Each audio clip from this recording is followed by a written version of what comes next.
At sa buong mundo, ito ang balita.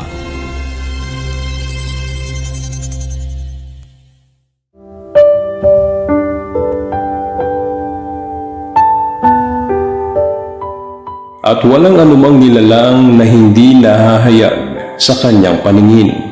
Ngunit ang lahat ng mga bagay ay hubad at hayag sa harapan ng mga mata niya ang ating pagsusulitan.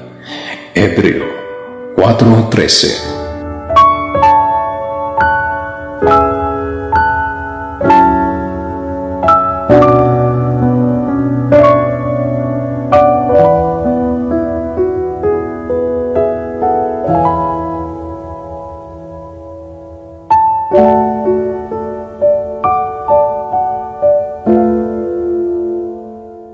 Sa ngalan ni Kuya Daniel Rason, ako po si Bernard Dadis at dito sa UNTV, Diyos ang aming sandigan, serbisyo publiko ang aming pinahalagahan.